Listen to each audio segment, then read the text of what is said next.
Yo, yo, yo. Sorry, I'm a little bit late this morning, guys. Apologies. What's going on? Happy flipping Thursday.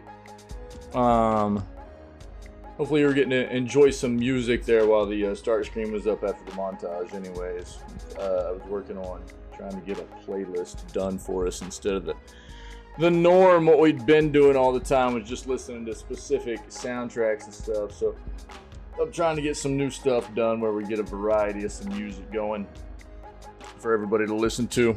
I hope you're doing well. See you guys. Good to be back after our day off, our weekly day off there. We've got Dave the Diver day 11 today. Yeah, so we'll do that. And of course, video gaming news for today, July 20th. So we'll kick it off with that. That'll be what we start off with, obviously. I don't know. We're gonna maybe need to take a look at what our schedule is going to be moving forward. So that's potentially a play for us to do today. Maybe before we start off the gaming stuff today. Yeah, maybe pull up the schedule and just see exactly what we're looking to get into coming up. A lot of game releases coming that I'm interested in, as well as just what we were planning on playing coming up, which was Fallout New Vegas. So we're probably going to still stick to that schedule. We just need to make sure that we know exactly what we're going to be getting into, yeah? So, oh, sick, Davey. Nice, dude. So that's the plan, man. Good to see you, buddy. Happy Thursday, man. So let's go ahead. I'm gonna kill this music and let's dive in here. Let's see what we got for the news. Cool. Hey, shut your pie hole, buddy. No. What's up, Vault? What are you doing, bro?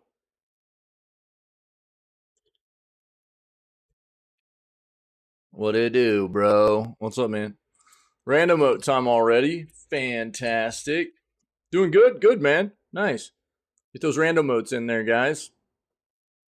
All right. Let's dive in here. Let's see what we got. Overwatch 2 is coming to Steam on August 10th. There you go. Blizzard games coming to Steam all around. We'll just start looking at this. I knew there'd be a lot of changes with the acquisition happening. You know what I mean? And this is going to be one of them. Here we go. PlayStation Plus is losing several beloved games in August. I imagine that some of this is going to have to do with the acquisition. Yeah, probably. Depends on how much of a contract there is behind, licensing rights and what's on PlayStation Plus and what kind of contracts they had with any of these titles for Activision Blizzard, and if these contracts have to be upheld or what the case is. It could potentially be part of that. We'll see. 2 new games available today for Game Pass. We'll look at that.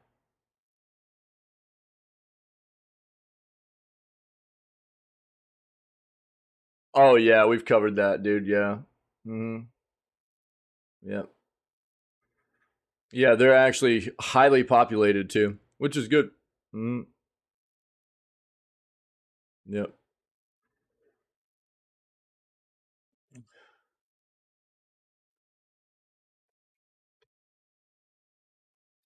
Yep. What happened to him, bro? That's what Davey's been playing some of it, dude. Davey's been playing some Call of Duty stuff. What happened to all the old discs, brother?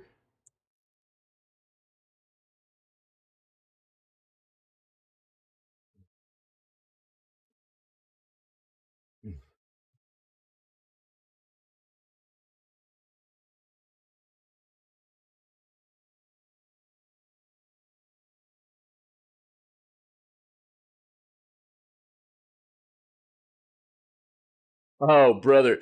Yo, dude, I understand that. That's like I've talked about this. One of my regrets is, dude, I had a bunch of like old Magic the Gathering cards. I was a bit of a Magic the Gathering nerd. Not like full on. I didn't have a huge collection, but I had a decent collection of Magic the Gathering cards, like early edition stuff, dude. Some of the more expensive kinds of cards and things like that. And I ended up selling them all on eBay whenever I was a an older teenager and stuff because or a young adult, I guess, because I hit some hard times, man, and I needed some cash. And dude, I sold a bunch of cards, early edition Magic stuff, just as an entire set. Just sold it all, and I didn't make very much off of it because at that point it still hadn't hit that real collector status yet to where it was worth a lot. I mean, it was worth a little bit, but not a lot. Not like it is today, you know. And I'm one of those like I've held on to most of my stuff. That's one of those things that man, it hurts a little bit.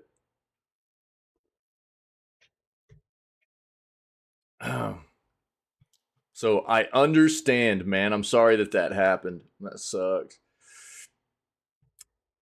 Didn't mean to bring up a sore spot, Doc. My bad. Ow, ow. Sorry, bro.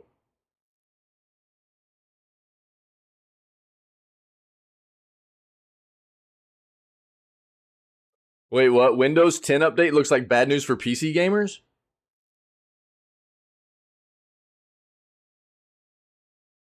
Oh no.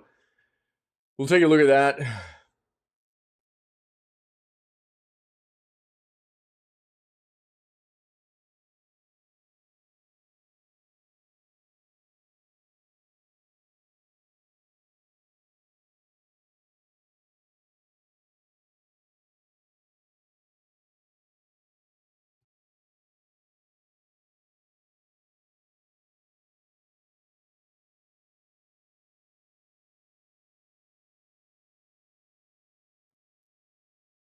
Whoa. Nice. Not bad. Not bad. Yo, there's a pretty good deal right here on a 3060, MSI 3060. If anybody's interested in a GPU upgrade, not a bad price right here.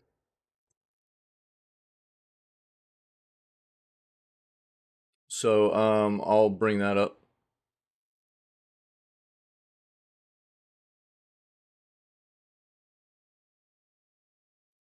Yeah. See, dude, that's another area where I got really lucky. So I left home. I left home as a young adult, and I got really lucky that my parents held on to like all my stuff. You know, they just did, and I was always really pretty careful about taking care of all my things, and um, you know, so thankfully my parents understood that a lot of that kind of stuff meant something to me, and they held on to all of it till I was at a place where I could like collect it from them and get it back. So I was very fortunate in that scenario, you know. Whereas I know a lot of other people aren't. I think part of it, like you know, I remember my dad talking about how, as a young adult, his parents threw away like all his baseball cards and stuff. We're talking like probably some stupid pricey baseball cards at this point. You know what I mean? Um, and I remember him talking about that quite often whenever I was young, and that probably played a part in it. You know what I mean? That he and I mean, it was a joint effort. They both of my parents were good about holding on to all of our stuff until we were at a point in our lives where we could take it from them and had somewhere to put it and stuff. But I think I mean I can remember that probably played a part in it as well. You know, having my dad having that experience. You know, so yeah.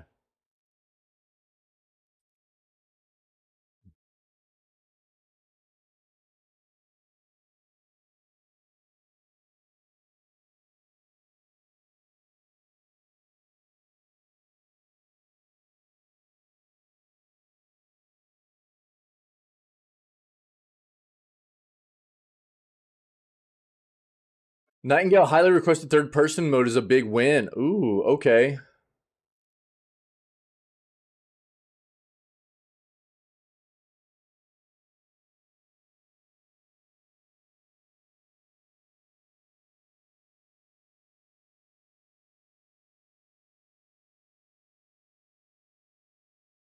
We've got that up.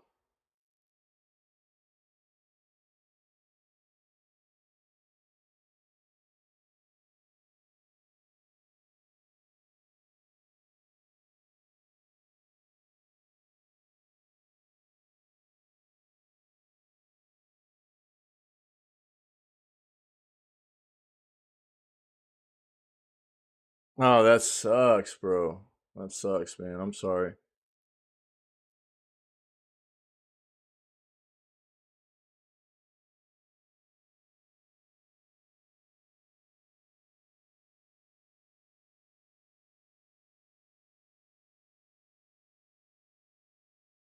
Let's look at our other search. I am pulling in a date range from the 18th through today because that'll bring in anything that we might have missed from having the day off yesterday, okay?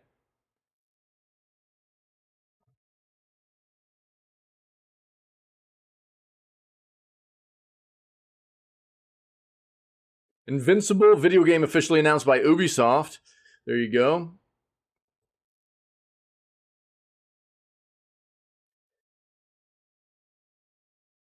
I think that right there is a bit of the concern behind it, but we'll see. We'll see.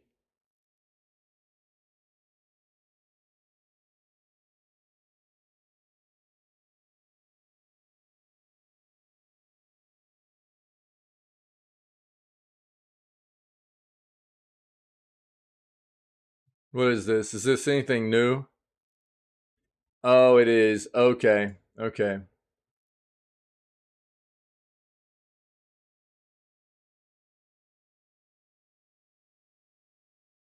Yeah, no. I mean it depends on how you know, gauge something being worth, you know, the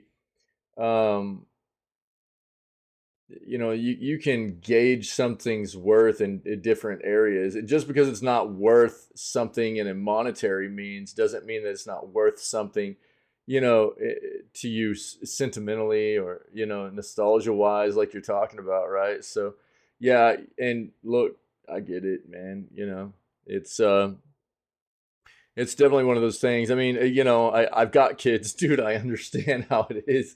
You know, as you end up starting and building a family, and the longer that goes on, the more stuff accumulates, right? It's just part of it. And shout out to my wife. My wife's better at this than I am, but I think one of the things that's been nice for us too is we've moved around a decent amount through the history of us having our family and everything. So it's made us go through things, right? So we've gone through things and consistently like made sure that we weren't accumulating too much stuff, right? But my wife's really good about going through stuff and making sure that, especially with the kids, you know, going through their things, getting. But it's always with the kids, you know, and it's like, do you want to keep this? Is this something you're attached to? You know, da da da da. And if yes, then it's cool. We'll hang on to it. But if not, and our big sentiment is like, really think about it. If you really don't have any kind of sentimental attachment to it, and if it's something you don't play with anymore, really make, you know what I mean? There are other kids in the world that could use this toy, and you know what I mean? And so that's the way we try to address it, you know. Um, because it I guess what I'm trying to get at is it can become overwhelming. The amount of stuff you can accumulate having a family can become overwhelming really quick. It's a lot of stuff. It can happen really quick too. So I can understand why people just get rid of stuff. And I mean, it's, I guess, better that way than just being like a hoarder and being the complete opposite side of it and ended up living in just complete clutter and filth and stuff. You know what I mean? But yeah, I understand. Yeah, yeah, for sure. I'm glad she's a great mother, dude. I got fortunate. I've got great parents. So I got really lucky, dude.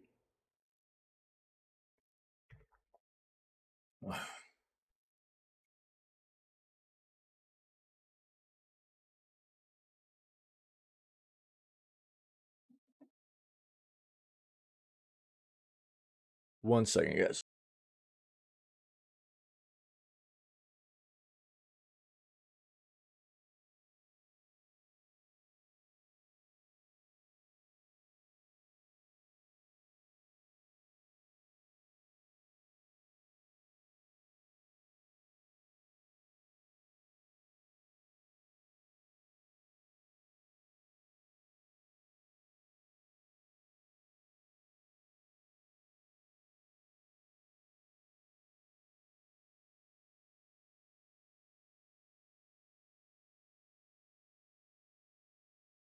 Sorry, guys. Keep it going. Keep it going.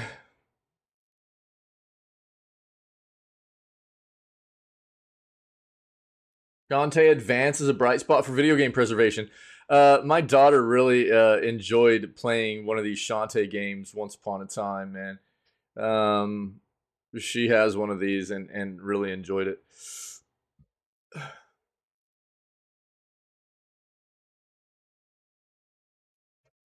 Here's the issue. Yes, we have a Black Panther game coming, and yes, we have a Wolverine, or not Wolverine, but well, there is a Wolverine game coming, but we have Iron Man coming too. Both the Black Panther game and the Iron Man game are both under EA, and I don't think I really need to say more than that. So, um,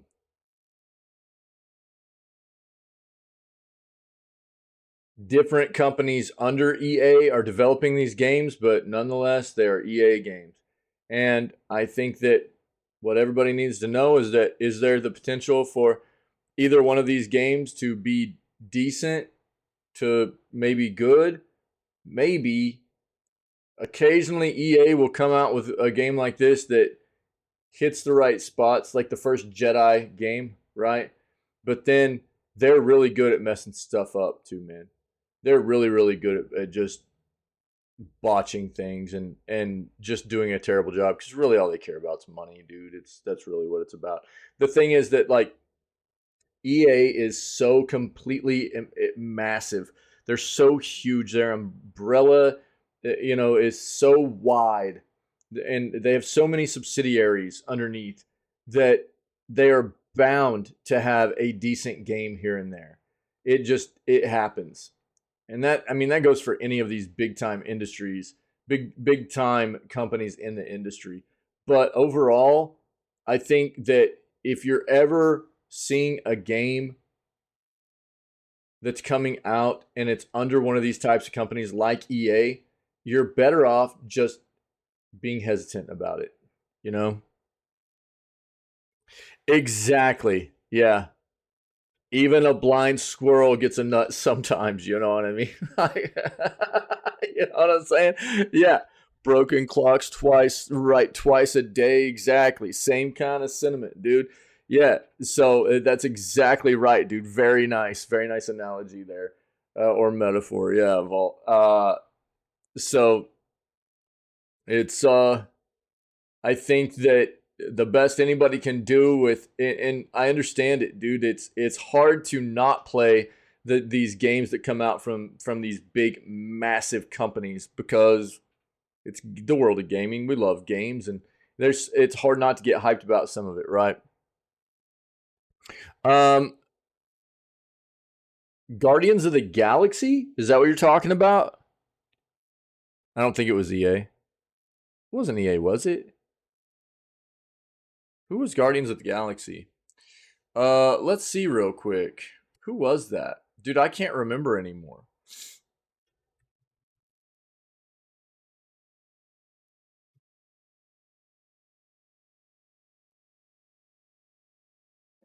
It's Eidos Montreal. So it was probably, dude, when did this release? So when it released, yeah, it was Square.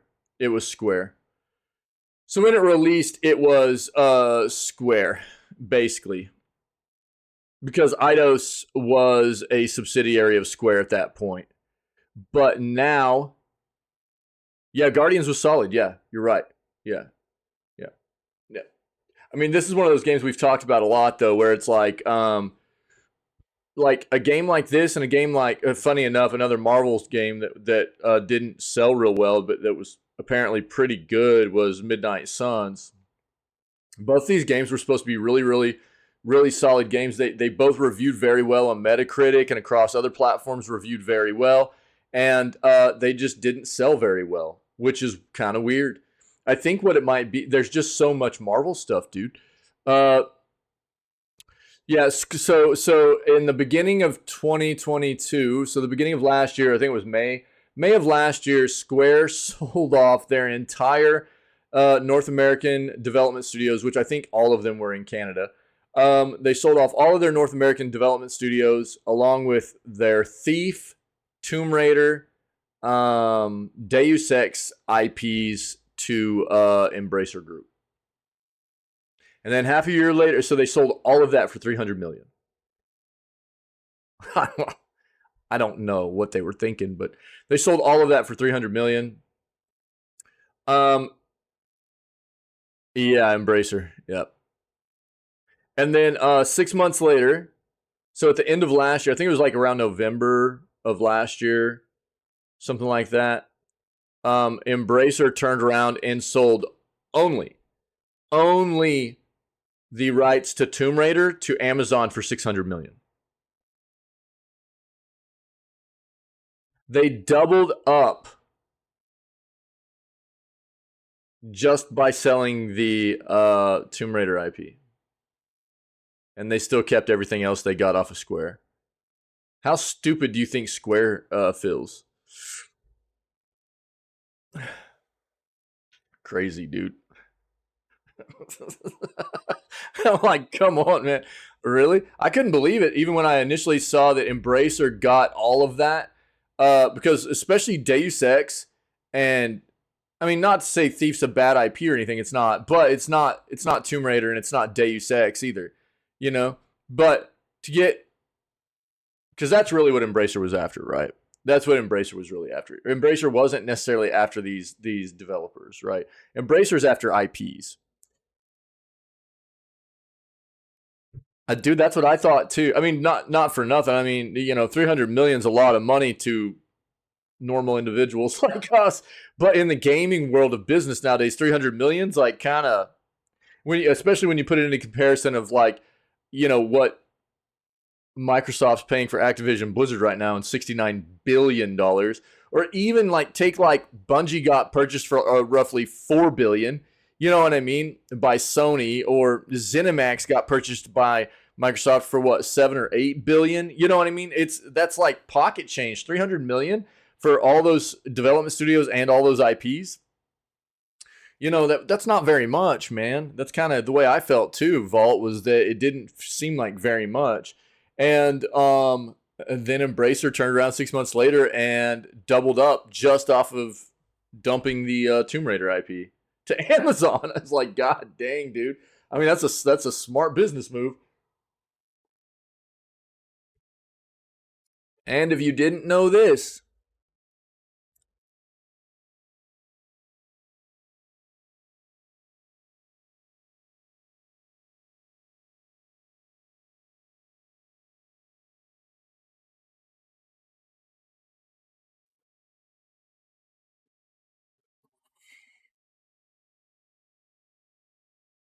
acquisition was basically 70 billion. Yeah, I mean,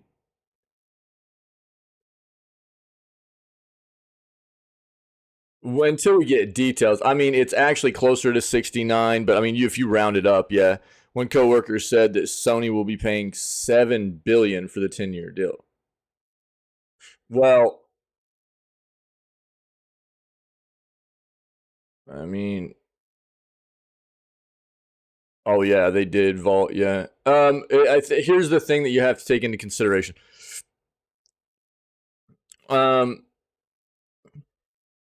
It's hard to definitively say this is the reason Call of Duty is such a big deal and this acquisition was such a big deal. Because if you're just going to look at it kind of narrowly like that, then yeah. But the reason Sony needs Call of Duty on their platform is because of how many people it will keep on their platform.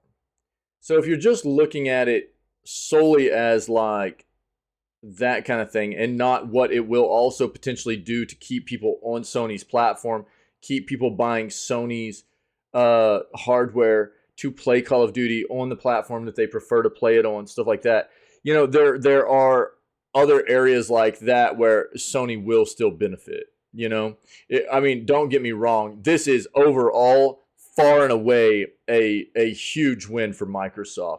But I think that just to look at it from that perspective of, you know, and I need to see numbers. I haven't seen the 10-year deal numbers yet for what. So this is another thing. Okay, so no matter what the deal says right now. So even if Sony is paying, say, $7 billion for a 10-year deal, right? $7 billion for a 10-year deal, that's 10%, right? 10% of that deal that they just did to purchase Activision Blizzard, right?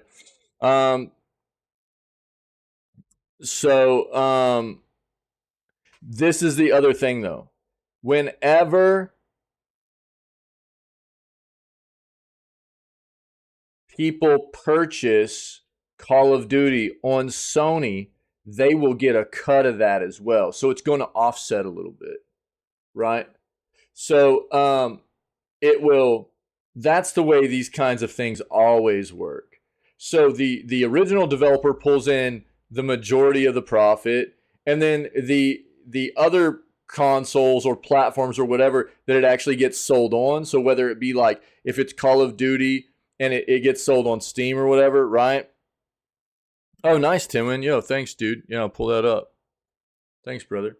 So they pull in like, and it depends, you know what I mean? It just depends on how the contract went and stuff like that. And each platform's kind of different and with the contract and they're on and stuff like that. But usually it's like the main developer pulls like roughly, you know, I don't know, 70%. And then the platform that's being sold on will pull another, you know, the other 30% for what's sold and everything. So it's not like them just dumping $7 billion into that initial contract is just lost for them, right? So yeah, if you look at it just like that, then yeah, they put like 10% in or whatever, right? But and so automatically, yeah, I mean that's a huge chunk of Sony just helping them to like put in towards that acquisition and everything. That's why this is such a big deal for Microsoft too. The more platforms it's on, the more people that can buy it, the more people that will play it, the more money overall that Microsoft's going to make, right? But there's also things to take into consideration of where Sony will still make some money to recoup off that 10-year investment, right? And it's a combination of what they'll make off the software purchases as well as keeping people on their platform. That's what's really important to them too. Keeping people on their platform, buying their hardware, right? So it's hard to tell right now. It's going to take years for us to find out how lucrative these 10-year deals were for these different companies and stuff. That's true, Volt. That's true. It's not like Sony's a small company either, though. Timon, what's up, buddy? Yeah, thanks, man. I'll take a look at that, dude. Yeah. Sick. Hold on. Chill out. We'll look at it in a little bit. But, I mean, back to this. It's really, you know. So, I don't know. I mean, like I said, Guardians of the Galaxy and Midnight Suns were both supposed to be very, very fun games. Two different genres for sure, right? One's more XCOM style mashed up because it's Fire Axis, right? They do XCOM. It's an XCOM mashup styled game, mashed up with like a card mechanic in it, card game mechanic too, and it was supposed to be very good. That's Midnight Suns. And then you've got Guardians of the Galaxy, which was more of the like action combat RPG-esque third person, diving into the world of Guardians of the Galaxy. And they were both supposed to be pretty solid games, man, but they just didn't sell well, which is unfortunate, It's unfortunate when you have those games that are developed well, they sell well, or they don't sell well, and then you've got games like Jedi Survivor from Respawn and EA that's just a hot piece of garbage, dude, that ends up, it's the second highest selling game, Star Wars game on Steam of all time now. And it's broken. Now, that doesn't give us a true number of how it compares to the sales of the other two titles either, but still, that's something to be said for that, and that's terrible, So just wanted to go back and reiterate that, like, I think a lot of people need to understand where these titles that are coming out from EA, and that's the Black Panther game coming out. It's going to be a title under an EA developer. So is Iron Man, and I think people need to. It's okay to be hyped about it, but in my opinion, you should be reluctant to purchase into those titles on a pre-release or a day one release. Give yourself a few days to see how the games are before, after they come out. It's not going to hurt anything. You know what I mean? To buy it a few days afterwards to make sure you're getting your money's worth. I think that's what I'm really trying to get people to understand is, like, I understand the hype, but if you can just curb your hype a little bit to where you can wait and see if these games are going to be worth your money, it's going to pay off for you from a lot of these developers that don't really deserve to have you to buy in early, Now, on the side of the Wolverine stuff, like I was talking about, Wolverine is being developed by Insomniac, which Insomniac is the one that does all the Spider-Man games, and they do a solid job. We'll find out soon enough whether Spider-Man 2 is on par with the previous Spider-Man entries. I assume it will be. And therefore, I think that Wolverine will probably be an absolute banger of a game, But we'll have to wait and see. But I think part of what this is, I think people might just, the video gaming world, along just the entertainment world in general, has been so saturated with superhero stuff, dude.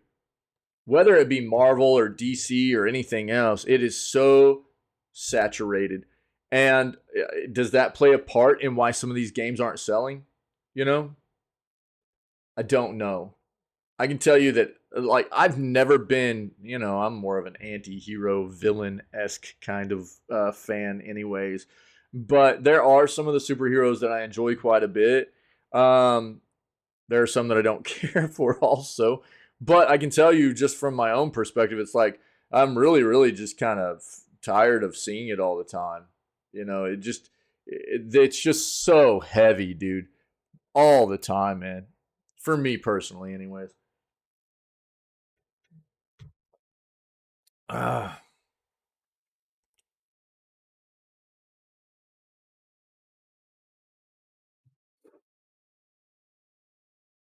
Dude, I don't even think I played the old one.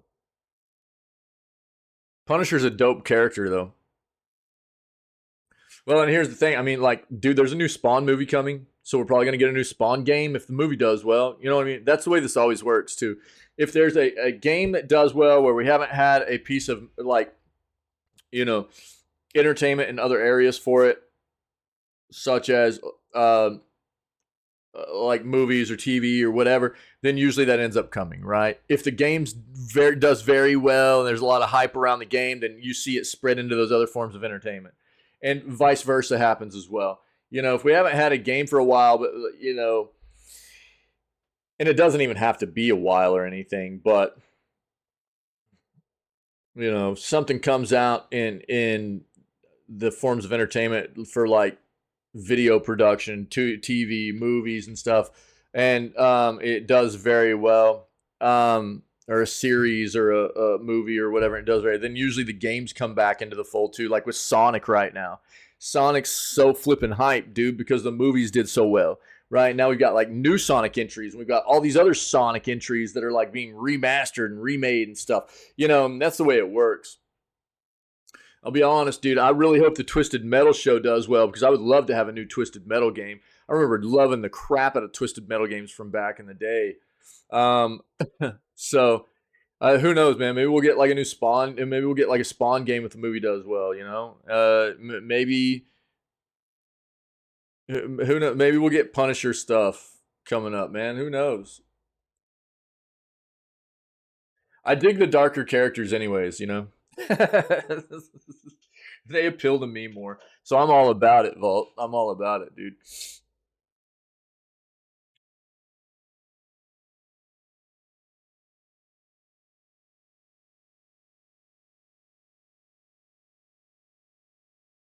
What? Yo, check this noise.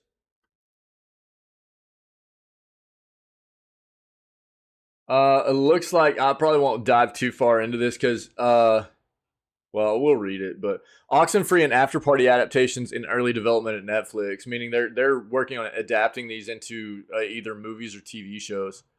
Interesting.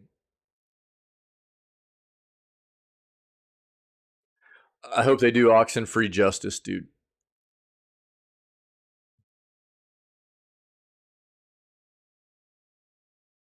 New Walking Dead video game announced for PC. We'll take a look. We've already got that up. Yeah, I can see Oxenfree too, dude. Yeah, but I just want them to do it right, you know. Yeah, we knew that.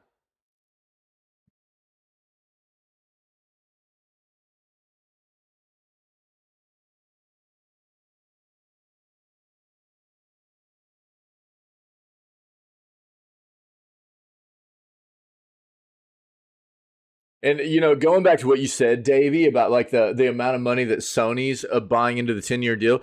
Here's what's crazy. I mean, we all remember how many other 10-year deals they did, right? So they've got a 10-year deal with Sony now, which look, I mean, Sony has got to be kicking themselves in their asses because they missed out on getting the 10-year deal, which was initially offered to them in the first place, that had Call of Duty as well as all their other previous titles from Activision Blizzard on it, like Tony Hawk, Crash Bandicoot, all that stuff. Now that's gone. All they get's Call of Duty, right? So they've got to be just like probably throwing up about this. But there are a lot of other companies who got 10-year deals too, right? Nintendo, Nvidia, bunch of cloud-based platforms and stuff. So, you know, while yeah, I mean, you bring up a good point. While we're seeing like the big number of what Microsoft is paying for Activision Blizzard and 69 or rounded up to roughly $70 billion, right?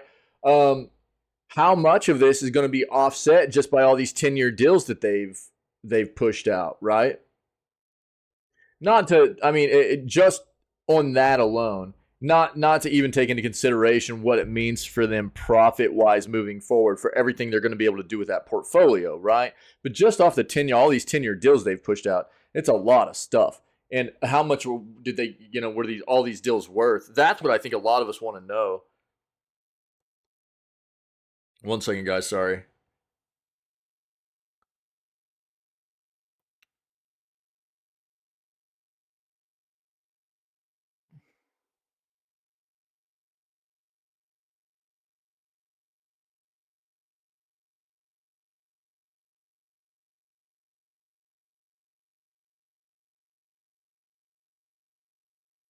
I got a text real quick. Sorry.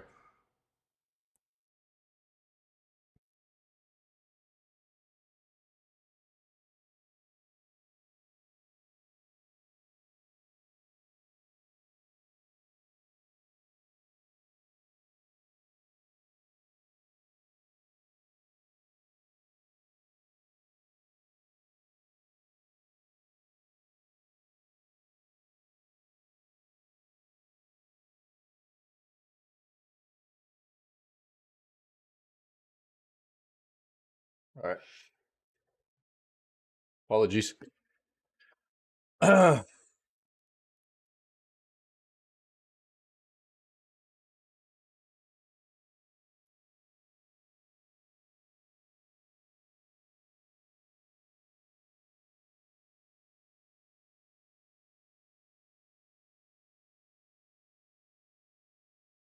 St. Louis game developer makes first new game for Atari. Huh.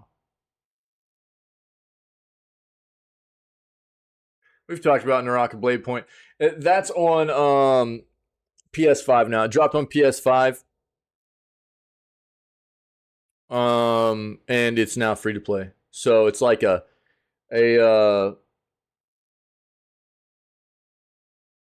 seems like more of like a martial arts, Eastern martial arts kind of melee and ranged combat with abilities. And it's like a battle royale scenario and stuff. It looks kind of cool, man. We've looked at it already.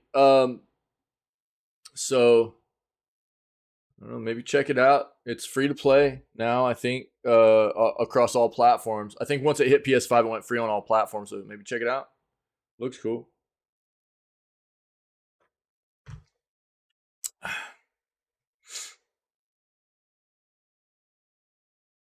Yeah, we'll see. That's not worth buying into.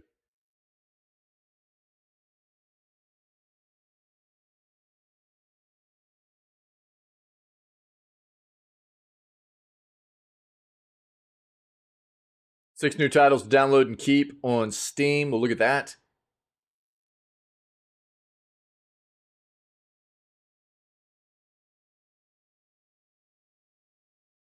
Red Dead 2, greatest game you've ever played. Yo, nice, dude. Yo, I actually haven't played Red Dead 2 yet. I played the crap out of Red Dead Redemption.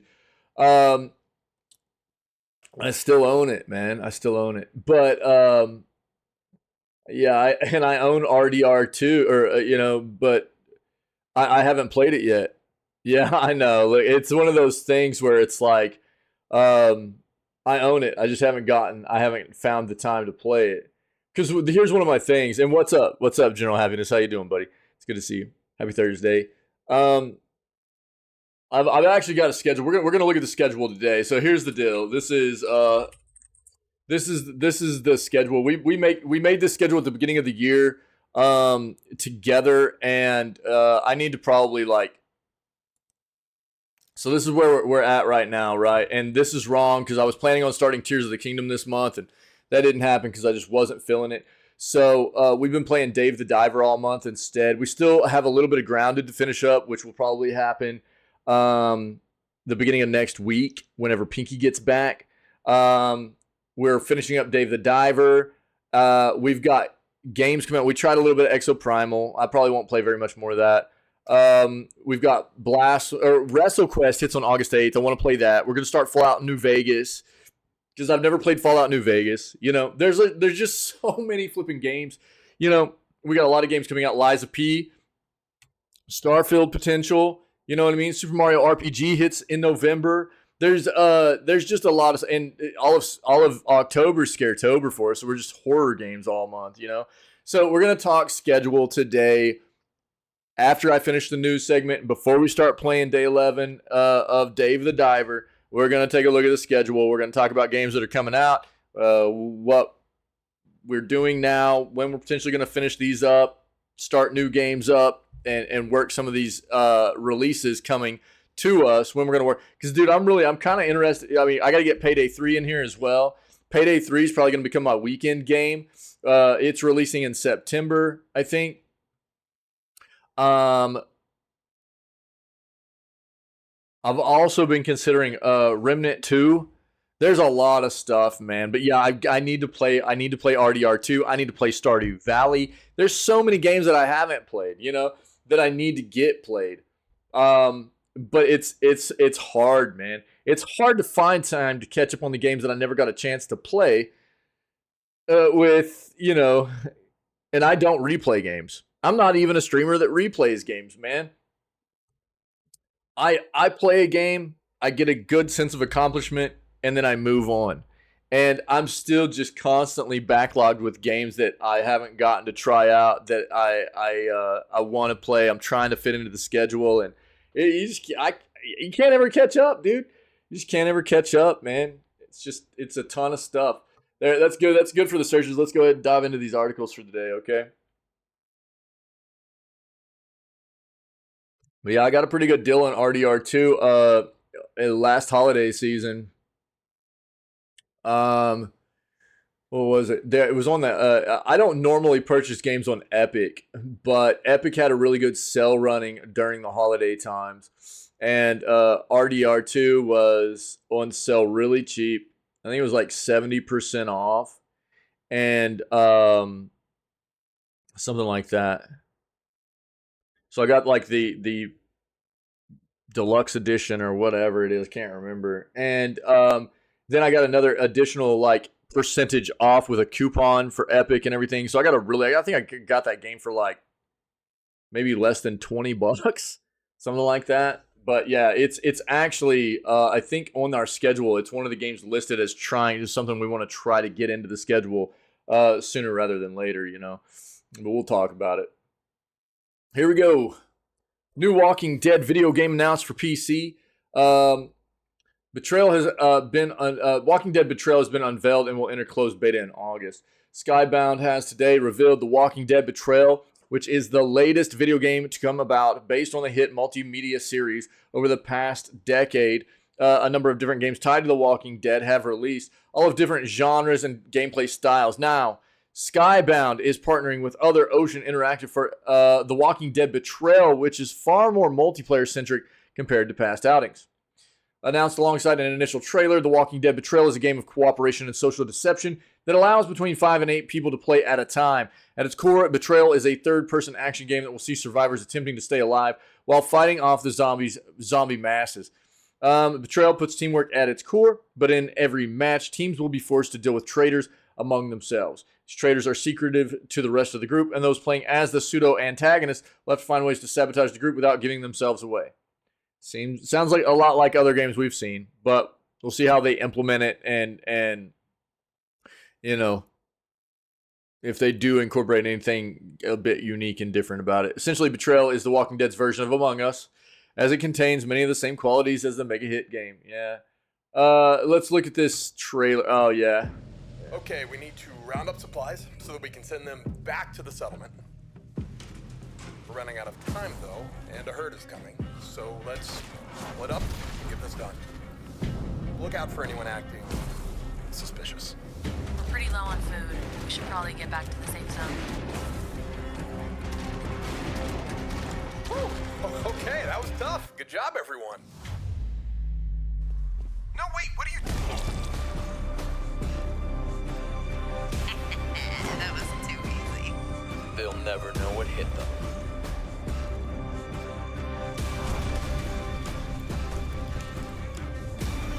Now it's time to really get this party started. Oh, we gotta go, man. They're way too many walkers here. You guys like surprises?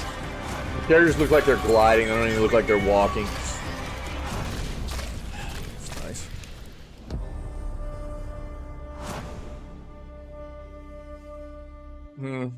Okay.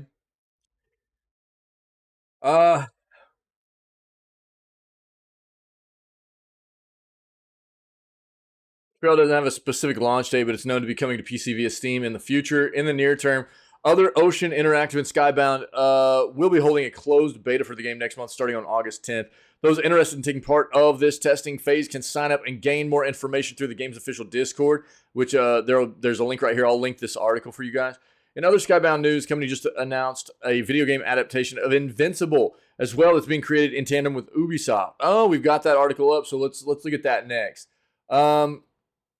Right there. So we'll read that next, okay? I'll link this one for you guys.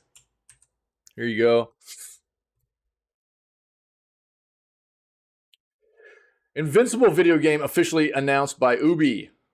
It's official. Ubi is working on an Invincible video game. We'd heard rumors about this in the not too distant past that Invincible was probably coming to us, but it's official. Going to be releasing soon. Invincible has been long overdue for its own game. Those unfamiliar with Skybound Entertainment comic series began all the way back in 2003, ran until 2018 before it eventually got a spectacular animated TV adaptation for Prime Video in 2021. Both the comics and TV series follow the story of Mark Grayson, the son of the world's most powerful superhero, Omni-Man. As he comes to terms with his newly developing superpowers, the show in particular is surprisingly gory. Yeah, it is. It's actually pretty cool. With the high-intensity action scenes have had fans begging for a video game adaptation for years. Finally here. All right, let's take a look, man.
Huh.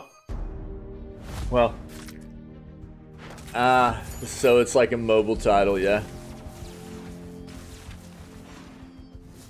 Okay.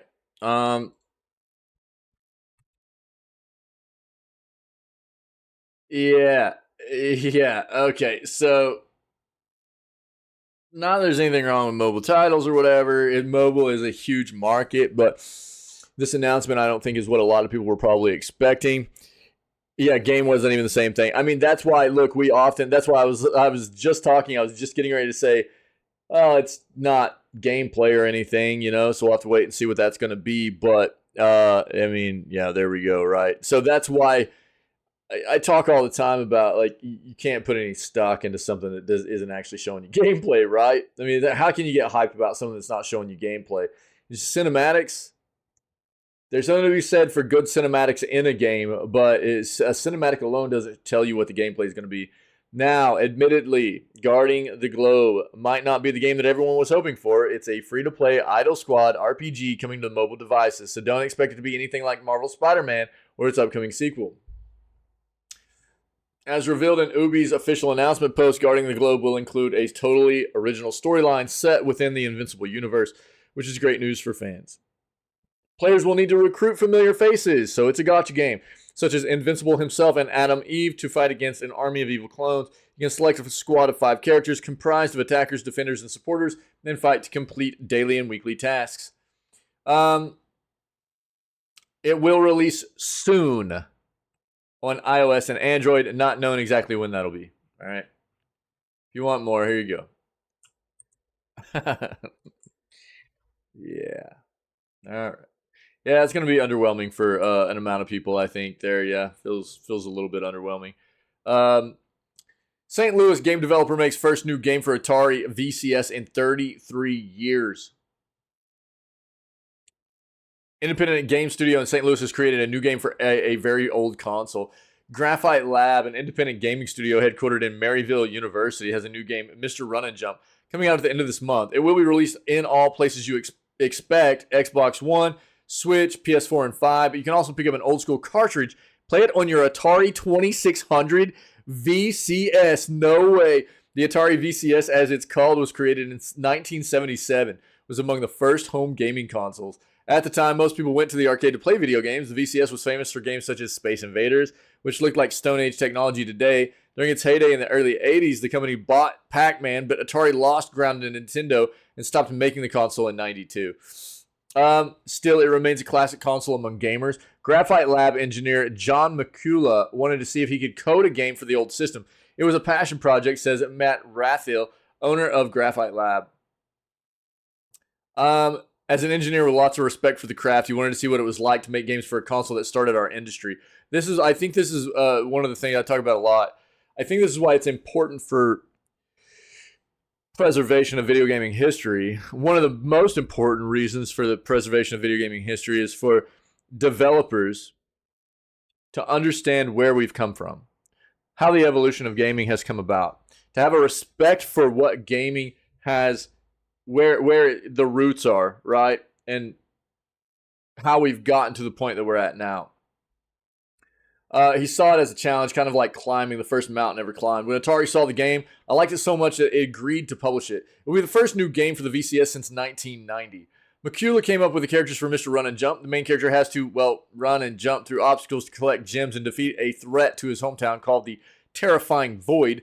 The Rathel says it is akin to a Mario Brothers adventure. The Atari VCS version will have 80 screens of platforming action across 6 different worlds, according to a press release. Scoring for the game starts at 25,000 points and decreases for each second that elapses. Colliding with an enemy drops your score by 100 points. Cartridge will be available for $60 on Atari.com starting July 31st. Only 1,983 copies of the game are being sold. What? Mr. Run and Jump on the Atari 2600 video VCS has toned down graphics. Yeah, this is what it looks like on the Atari, as opposed to like this is what it's going to look like on modern consoles. Nice. Yeah, that's pretty cool, man. I like it. That's pretty neat. Here you go. Oh.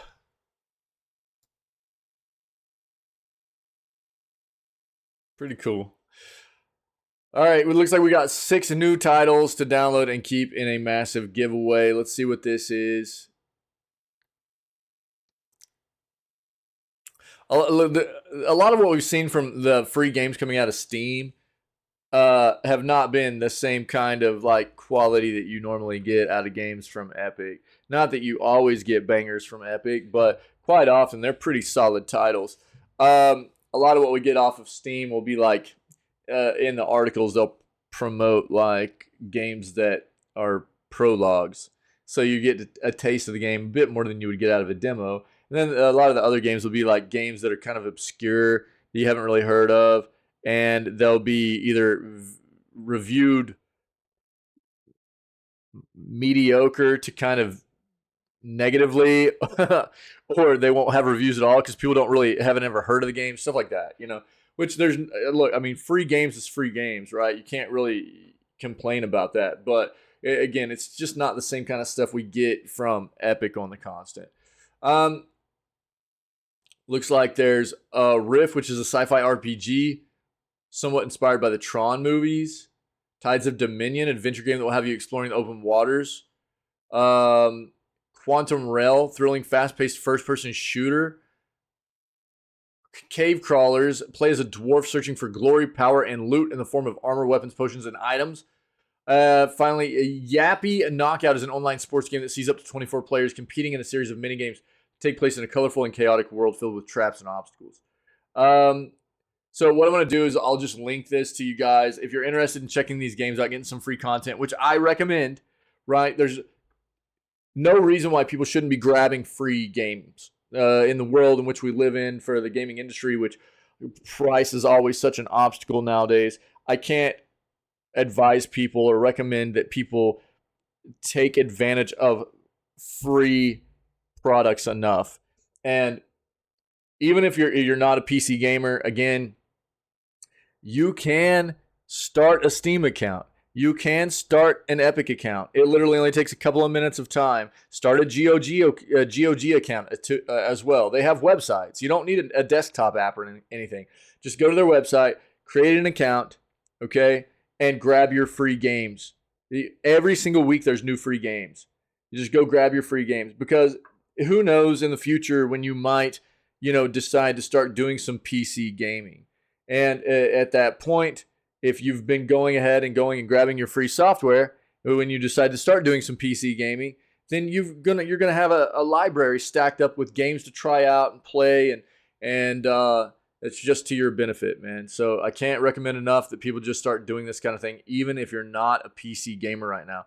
If you are a PC gamer, then it's a no-brainer, really, But go ahead and go take a look at these and grab the ones that you want, or just grab them all. There's no reason not to, really. Okay, so it looks like Oxenfree and After Party adaptations are in early development at Netflix.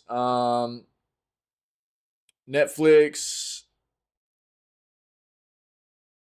first acquired Night School Studios in September of 2021. This was kind of like one of their first big deals of taking their dive into the gaming side of the entertainment industry, right? When Netflix was still in its infancy, when Netflix gaming was still in its infancy, excuse me, while the initial press release didn't mention adapting its already released games into Netflix movies or series, it's been speculated that it would potentially be down the road from the beginning. So, the news of the two titles being in the early stages of development for adaptations at Netflix comes via Shack News, which interviewed the studio director of Night School Games, Son Krankel, ahead of the release of the second game at the Summer Games Fest. Much of the interview is spent talking about the second game and why they sold themselves to Netflix, saying that the Venn diagram of how they approach storytelling and where they see the platform going and the types of things that we build and where we go was kind of like a circle. Very good overlap. When specifically asked about whether an animated series or series in general is in the works, Krankel said, "We've edited and condensed for clarity." Krankel said, and the site here has edited and condensed for clarity, okay? For both Oxenfree and After Party, we're in the early phases of trying to develop those. That's one of the most exciting things, although one of the earliest things, but inside of Netflix, one of the things that's been so thrilling is to see how much they promote these different divisions working together. I've already been working with a couple of different teams there to start to develop what that could look like. So nothing to actually announce yet, but it feels real, not like Hollywood BS that gets stuck in limbo forever. Yeah, okay. So we'll see what happens. It does seem very early for this, but I think that I'm not as familiar with After Party, but Oxenfree definitely is one of those games, those series now, right? As the second one has now been released, and if you have Netflix, you can play both Oxenfree and Oxenfree 2 free on Netflix if you have a subscription. Those seem like games that have a solid enough story and community behind them that they could do a pretty good job with adapting those into some kind of series or movie. All right, here we go, guys. We're gonna have a lot of stuff coming out about some changes to the, all the portfolio that's Activision Blizzard, and there's gonna be changes to how people are able to access this content because of the acquisition that's going down finally, right? Overwatch 2 is coming to Steam on August 10th. As Blizzard evolves as a studio inside and out, one of the ideas pushing us forward is meeting players around the world where they are and making our games as easy as possible to access and play. Want to give everyone a chance to experience our universes with old friends while making new ones, no matter how they choose to play. Battle.net is the home of all our PC players. And over the years, we've evolved our platform to support updated technologies, capabilities, and our community's expectations. But as we've evolved, the industry has evolved too. Gaming is no longer just for specific communities as it was when Battle.net launched over 2 decades ago. Gaming is for everyone, and though we remain committed to continually investing and supporting Battle.net, we want to break down the barriers that make it easier for players everywhere to find and enjoy our games. Which is why we're trying something new. We're excited to announce that we are bringing a selection of our games to Steam, starting with Overwatch 2, which will be available on the platform on August 10th.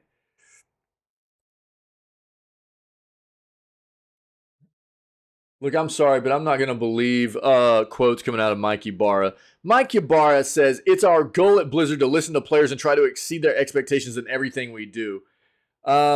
Sorry, Mike, but watching you promote Diablo Immortal so heavily, and I get it, that's kind of your job as the president of Blizzard, but dude, get wrecked. Everything that I will ever hear come out of Mike Ibarra's mouth after watching him promote Diablo Immortal, which is such a scummy, over-the-top, terrible pay-to-win the game coming out of this company. Everything that I hear come out of Mike Ibarra's mouth will just be smoke to me. Nothing will ever hold any kind of substance. It just won't, dude.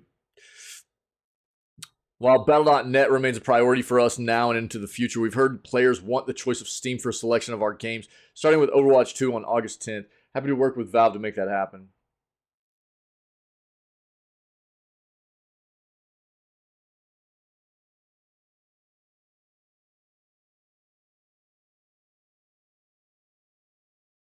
Yeah, so Overwatch 2's presence on Steam is obviously going to be in addition to Battle.net.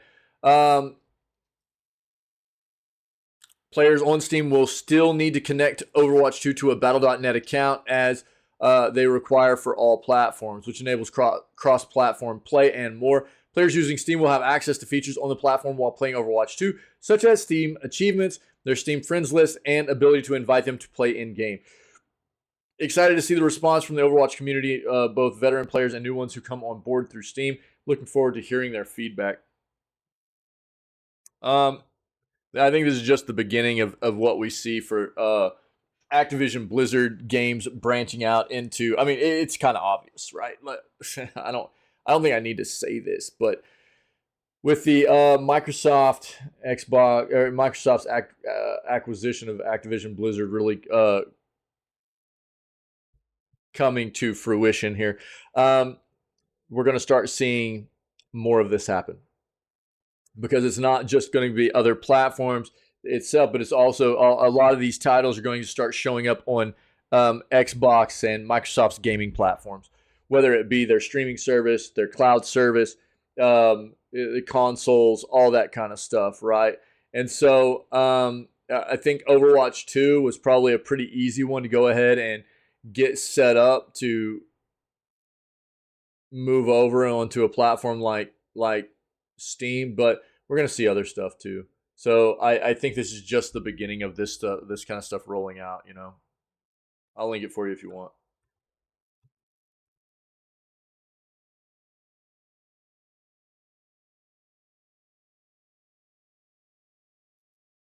Blizzard games are coming to Steam. Yeah.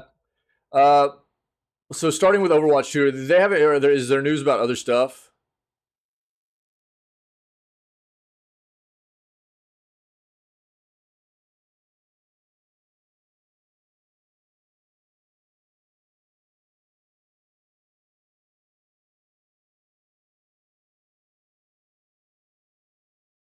Doesn't really look like it. But I think this means that, I mean, I don't think it's too hard to tell. This is an indicator that there'll be more Activision Blizzard stuff coming to Steam in the future, probably the near future, right? As with, like I said, more stuff rolling out across, especially Microsoft's platforms too.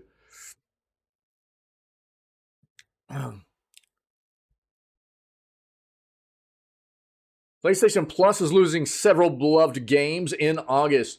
Let's see what everybody's losing here. 10 games will be leaving on August 15th, including various entries in the Yakuza series as well as Borderlands 3. This came just shortly after Sony revealed the next batch of games to be joining the service, including heavy hitters such as It Takes Two and Undertale. Most notably, Yakuza 0, Yakuza Kiwami 2 are among the titles leaving PS Plus next month. Also losing all 3 BioShock games, Borderlands The Handsome Collection, Marvel's Avengers, which who cares, and several other games today. Marvel's Avengers is losing. This game's going to quit being supported as of September anyways. It was always kind of just a botched game. So, I mean, you know, if you've got a subscription service and you want to try it out, then by all means, go take a look at it. But I don't think there's going to be a whole lot of people that are going to be super, you know, upset that Marvel's Avengers is going to be leaving a subscription service or whatever. I think probably could have just left that off of here and nobody would have been, you know, too upset. But games leaving PS Plus Extra and Premium this August. 8-Bit Armies, Borderlands 3, Carmageddon Max Damage, The Crew 2, DCL the Game, Grip, Nidhogg, Yakuza 0, Yakuza Kiwami 2.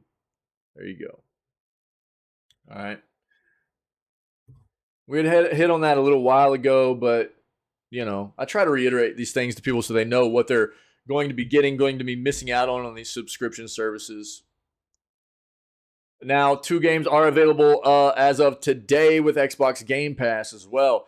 So it looks like Figment 2, Creed Valley, and The Wandering Village. Yeah. So here's Figment 2. Wake up, Dusty! Follow me, buddy! Let's get this party started! Please? You got my ear. But still not my trust. Maybe you can find Oh yeah, I've seen the trailer for this. But tell me, can you change?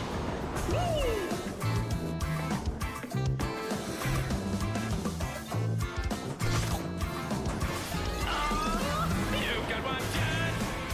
Do not let me down. If things are really different now. Show me what you got. Wow!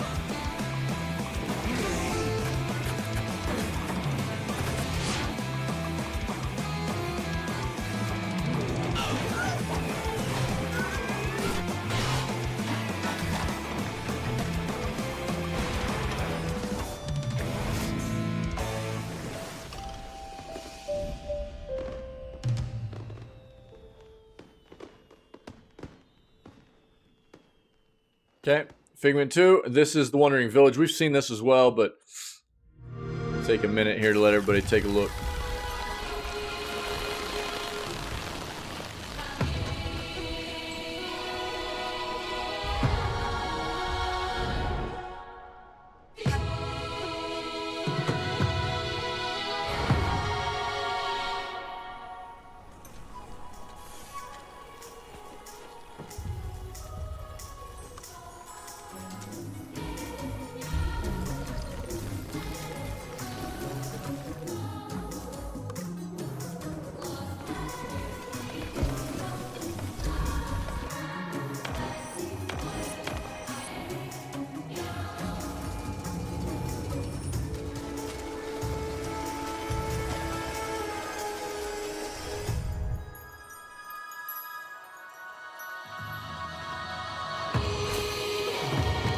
It looks pretty cool.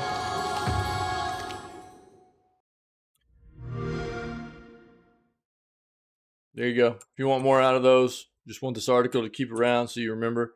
There you go. Windows 10 update looks like bad news for PC gamers. Reports are coming in that some gamers are experiencing lag after the latest patch.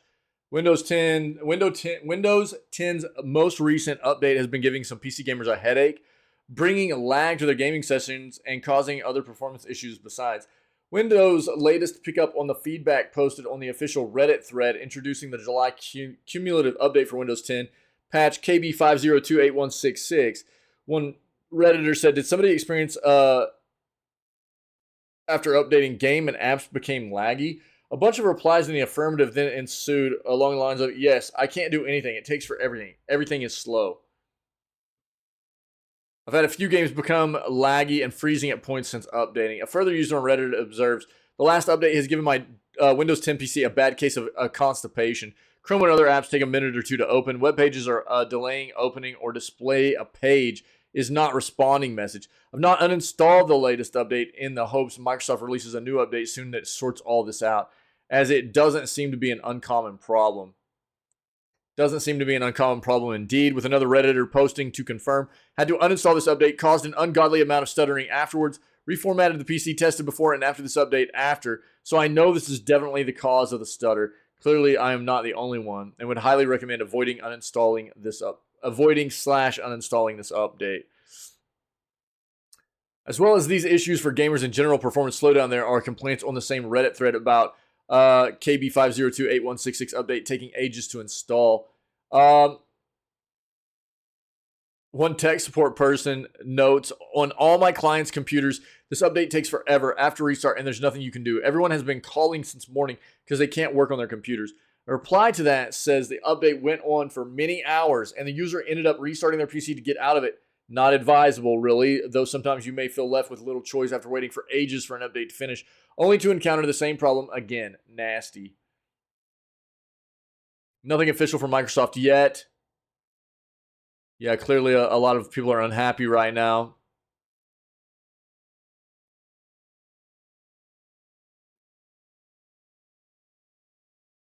Any of you guys experienced any of this yet? We'll have to see what Microsoft says about that. I haven't really experienced anything myself. I don't know. I'm fairly certain I've already updated too. So, I don't know. It might be certain specific like pieces of hardware or something that are having this issue, you know, with the Windows update. Who knows? Could be all kinds of stuff. But I haven't really experienced anything myself. Here you go. If you guys are in the market, go to the left side. Dang it, dude. I hate that. We'll just leave it there. Save 37% on the MSI Gaming RTX 3060 ahead of the 4060 launch. Okay. If you're in the market for a GPU upgrade, this could be a decent option for you, depending on what your budget is and everything. But as of the time of writing, you can save a massive 37% on the MSI Gaming RTX 3060, taking the RTX 3060 down from $460 US to roughly $290 US, just like that. It lists all the features of it, what they think about the RTX 3060. I'm going to pull up some benchmarks for you in a second. 3060 is a mid-range graphics card designed for gamers and content creators who require good performance and features a more affordable price point. With 12 gigs of VRAM, it can handle modern games at high resolutions and settings, make it a popular choice for 1080p and 1440p gaming. Supports real-time ray tracing and AI-powered features, offering an enhanced visual experience in compatible games and applications. So, I mean, I talk a lot about most of the time with gaming, you don't need the latest and greatest to get very good gaming done on a PC rig. And quite often what you can do is whenever a new gen releases, the previous gen starts getting discounted. And I'll even say this, the 2000 series cards, they just stopped manufacturing at the beginning of the year the chips for the 2000 series graphics cards from NVIDIA. And you can get those on a pretty good discount now because retailers are really trying to get rid of that stock. But the 2000 series cards are bangers. They still do a great job. 3000 series cards are really good too. Those are going to be on discount like we've just read because of the fact that they're not new gen anymore. The 4000 series cards are. And honestly, I don't think you're going to get a whole lot more performance, especially for what you're going to pay over a 3000 series card for what a 4000 series card costs, you know. But if you look at like past mark video card value chart, price versus performance, where's the 3060 at on here? Right here, you can see 3060 is what? The 7th highest rated card, and it does show a price of $270 that you can get these for right now. So obviously, like looking at this benchmark, you've got to take a look at, you know, this isn't like what this is showing you is price versus performance. So that's what these ratings are for. The performance you get for the amount of price you pay, right? And you should probably bump these benchmarks up against another website that does the same thing just to see how comparable they are, right? But this is something I recommend people do. And, you know, just because you can take a look here, you know, the 2060, it has a 61.3. Sorry, my bad. But you see the G3D mark. These are where you're really going to be looking for how high the performance mark is on these. Like you can see right here that like the Radeon 6500, it's got a 59.4 on the you know, the rating of its performance versus its price, but it doesn't even hit the 10,000 point mark for the G3D mark, which is its actual performance, how well it performs as just a hardware device, right?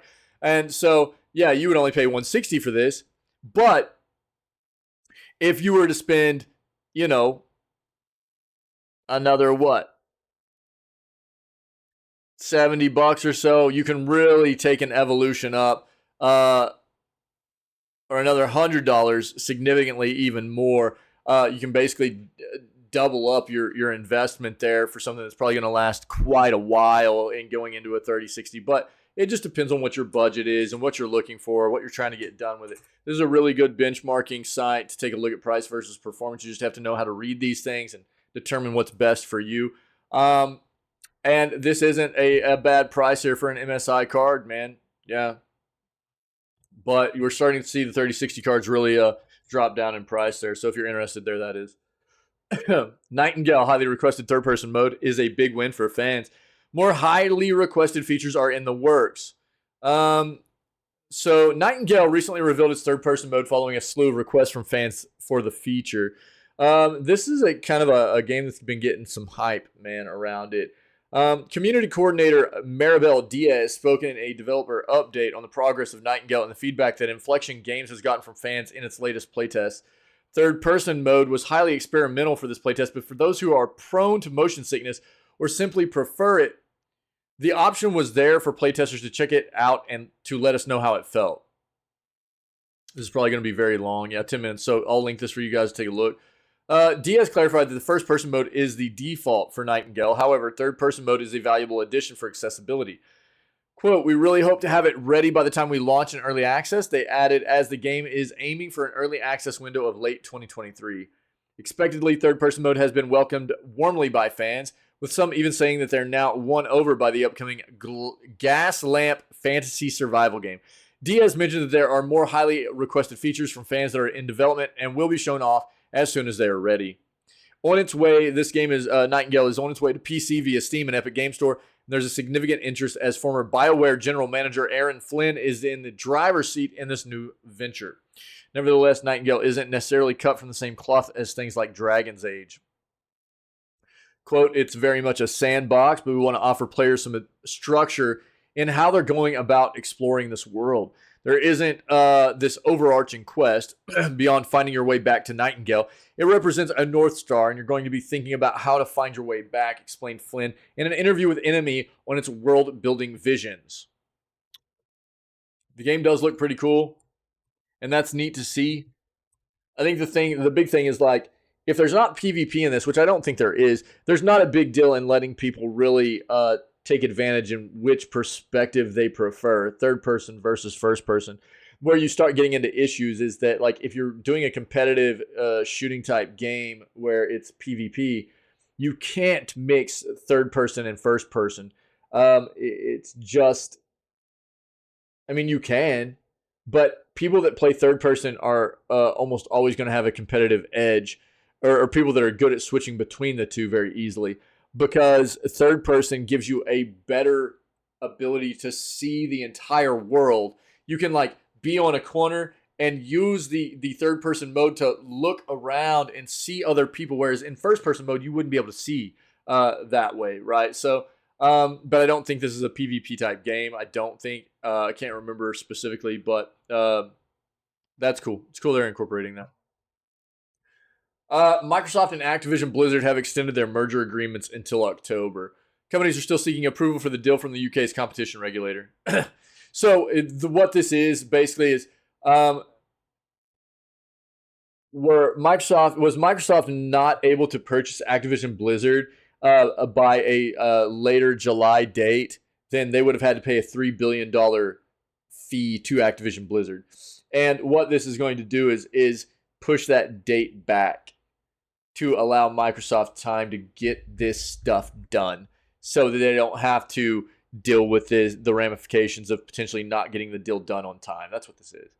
Because they do still have the UK's competition authority and regulators that they have to deal with to get this done.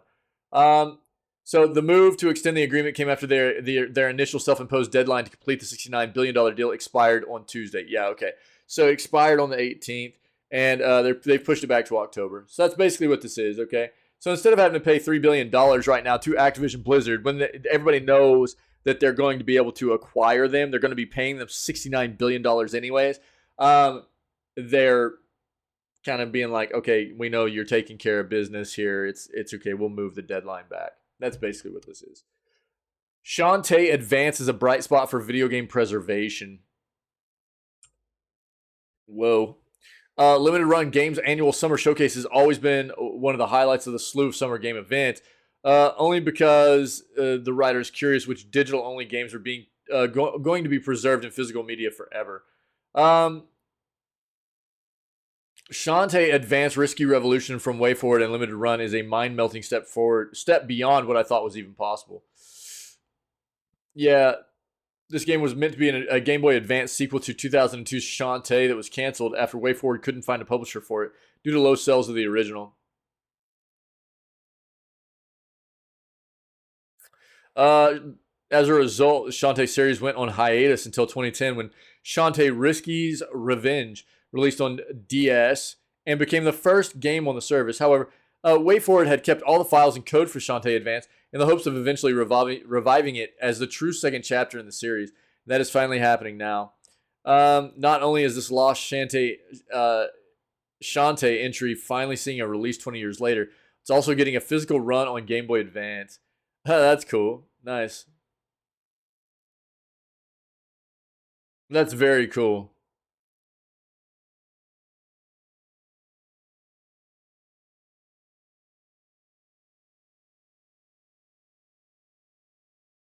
Yeah, we saw this too. Clock Tower is actually coming from Limited Run Games as well. Well, that's neat. That's good news. I'll show you Limited Run Games. One second. This website can get wonky on me sometimes.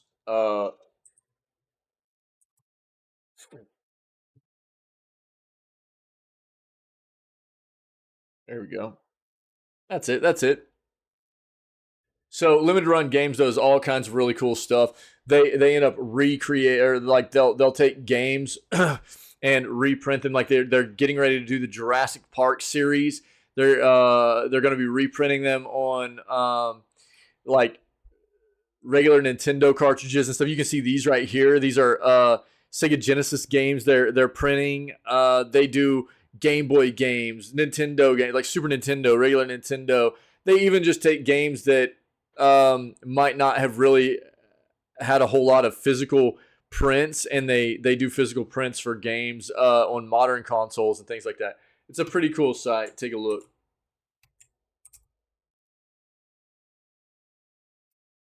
Last but not least, we're going to cover this real quick. Shout out to my buddy Tinwin, our buddy Tinwin. If anybody has anything to add for video gaming news, let me know in chat and I'll address it before we move on and start doing some gameplay. Dave the Diver, day 11, okay? Looks like we've got some new gameplay video here of Blasphemous 2, which is coming our way at the end of August. I think it's like August 25th, something like that, right around there. Which the first Blasphemous game was an absolute banger. It's very, very good. I highly recommend. If you like Metroidvania games, dude, you will not be displeased. I really don't think so. It's a very, very good game. It's got a really cool, it's kind of like a morbid gothic styled game, so you need to be prepared for that. But it's very, very nice. It's very well developed. It plays very well. It's a lot of fun, cool boss fights. And it's a really, really good side-scrolling platforming 2D Metroidvania game. So let's see what we've got here for some Blasphemous 2, okay? After crusading through the hallowed, freakish 2D corridors of the original Blasphemous in 2019, I wondered how its follow-up Blasphemous 2 might iterate upon a solid first stab. As it turns out, despite the rather fanatical setting nice they've parry, created, dude. the developers don't appear to be afraid of ditching the dogma of the past to shake things up. Nowhere is that more apparent than with how this sequel retains its combat-focused strengths while significantly overhauling the puzzles and platforming to be more in line with its genre peers. From the few hours I've played so far, that gamble seems like it will pay off, and I'm more excited than ever to dive back into this sickening, pixelated Souls-like. This will be a game we talk about today for our upcoming schedule. Actually, I've got it sitting there in August, are the 3 new weapons you'll be switching between, along with WrestleQuest, and complete puzzles. While we play Fallout New Vegas. Gone are the days where your trusty mea culpa was the only way for you to smite people. Instead, you've got the powerful, slow-swinging war sensor, the lightning-fast dual-weapon rapier and dagger, and the reliable middle ground between those two extremes called the Praying Blade. Not only do each of these weapons have their own advantages and disadvantages in terms of reach, speed, and special abilities, but they also each have a skill tree that can be upgraded along the way, adding things like a shorter wait time for charged attacks and expanded attack combo options. Get wrecked, nerd. But That's the real cool trick to ability. Blasphemous 2's expanded arsenal is in how it elevates platforming and puzzles from its predecessor, as they each have their own traversal ability that helps you navigate Custodia. For example, the flail-like war sensor can be used to smack massive bells that open otherwise impassable doors and reveal invisible platforms. The rapier and dagger allows you to dash through magic mirrors that send you flying across the level and pass through certain objects. And the praying blade lets you slam to the ground with enough force through certain obstructions. Obtaining each of these weapons quickly became a priority during my demo as a means of giving me access to more areas and allowing me to solve puzzles that required clever use of these tools of destruction. That increased focus on collecting interesting tools, then using them in clever ways to access previously inaccessible areas, definitely went a long way to make the sequel feel much more like a Metroidvania than the first game, which was an action platformer that focused a whole lot more on the hacking and slashing part than anything else. That's not to say that Blasphemous 2 doesn't feature a whole lot more of its signature challenging combat. There's a whole lot of it, and it already felt smoother than ever in my first few hours with it. In fact, the addition of multiple weapon options allowed for a lot more variety during 2D confrontations where I was weighing the speed and mobility of the rapier versus the raw power and reach of the war sensor. Those options also went a long way to preventing monotony as I retraced my steps through previously explored areas, a major improvement over its predecessor's sometimes stale melee. This was especially true during boss fights. While I'm not able to share footage from the excruciatingly challenging game's got a encounter really I cool faced at art the style to conclusion it. of my time with Blasphemous 2, if that encounter is anything to go by, it seems we're in for some even more demanding trials where you'll need to put the full weight of your arsenal to use to overcome these harrowing scenarios. With Blasphemous 2 set to debut next month, I'm more excited than ever to jump back into Custodia and see how I'm getting else this hyped about it, fanatical dude. 2D Souls-like is evolving. Tinwin's getting me For hyped more, up, check out our bro. previews of Double Dragon Gaiden, Rise of the Dragons, and Enshrouded. And for everything else, continue keeping the faith with IGN. Thick, man. Yeah. Nice, dude. Nice. Yeah. Blasphemous 2. Again, like, I can't recommend enough. If that looked fun, go play Blasphemous 1 right now. And if you like Metroidvanias, great game. Great game. Also, I'll say this. Blasphemous 1 was a game that I played not too long ago that really reiterated to me the importance of just re-engaging with NPCs on the constant. They in this game, these games, they really want you going back to NPCs all the time and talking to them again. They don't. There's a lot of stuff to uncover just by talking repeatedly to NPCs. Go back, talk to them again. There's a lot of secret stuff, a lot of stuff to uncover in these games. If you like that kind of stuff, like figuring out puzzles and how to uncover new secret kind of things in like these types of platforming and Metroidvania games, dude, this is your kind of jam right here. They're very, very good. Cool, man. We're going to go play some games. Let's get some music popping. Let's do this. You guys rock. I appreciate you. Hope you're having a great Thursday. It's good to be back, man. Good news segment. Shout out to Tinwin again. Thanks, man, for bringing me that Blasphemous 2 stuff, man. You're getting me psyched, broski. We'll go play some Dave the Diver, Day 11. I don't know if anybody is getting to check out this content, dude. We've got all our previous content that we've done, man. I try to make sure that I've got all the video gaming news stuff, pertinent clips from those, playthroughs, funny, fun, crazy clips and highlights, all that stuff on the YouTube channel and the Twitch channel. So, you know, if you're enjoying this, then go check out some of that other content. If you're digging some of the other stuff, man, come hang out with us whenever we go live every single day. But Wednesday right now, we start off at 6 a.m. CST, which is 4 a.m. Pacific and 7 a.m. Eastern time. We always begin with video gaming news before we dive into whatever gaming content we have planned for the rest of the day. We usually go about 9 hours, 10 hours a day, something like that. And we have a good time, man. This community is built up of amazing people. We have a good time, and it's just a space for cool peoples to hang out and enjoy video games, man. So come be a part of it. Other than that, man, stay healthy, stay safe, be kind, and we will check everybody tomorrow for July 21st edition of Video Gaming News. All right.